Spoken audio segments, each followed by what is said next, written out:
ಒಂದು ಕಾಲದಲ್ಲಿ ಕರ್ನಾಟಕದ ಒಂದು ಹಳ್ಳಿಯಲ್ಲಿ ರಾಮು ಎಂಬ ಬಡ ರೈತನೊಬ್ಬನು ತನ್ನ ಪತ್ನಿ ಲಕ್ಷ್ಮಿ ಮತ್ತು ಮಕ್ಕಳೊಂದಿಗೆ ವಾಸಿಸುತ್ತಿದ್ದನು.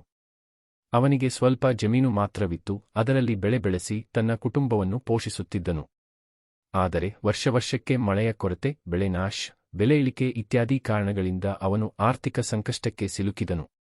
ಒಂದು ದಿನ ರಾಮು ತನ್ನ ಹೊಲದಲ್ಲಿ ಕೆಲಸ ಮಾಡುತ್ತಿದ್ದಾಗ ಅವನು ಒಂದು ವಿಚಿತ್ರ ಬಾವಿಯನ್ನು ಕಂಡುಹಿಡಿದನು. ಆ ಬಾವಿಯು ಮಾಯಾಜಾಲದಿಂದ ತುಂಬಿತ್ತು.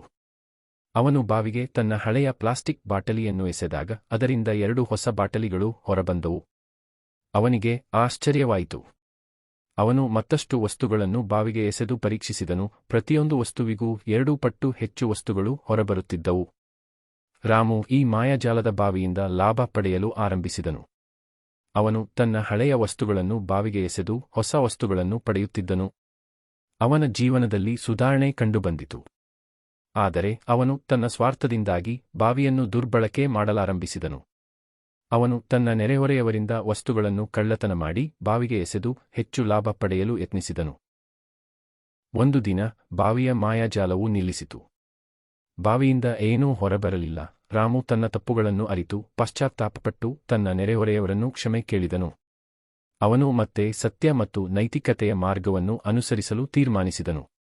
ಈ ಕಥೆಯು ನಮಗೆ ಸತ್ಯ, ನೈತಿಕತೆ ಮತ್ತು ಸ್ವಾರ್ಥದಿಂದ ದೂರವಿರುವ ಮಹತ್ವವನ್ನು ಬೋಧಿಸುತ್ತದೆ.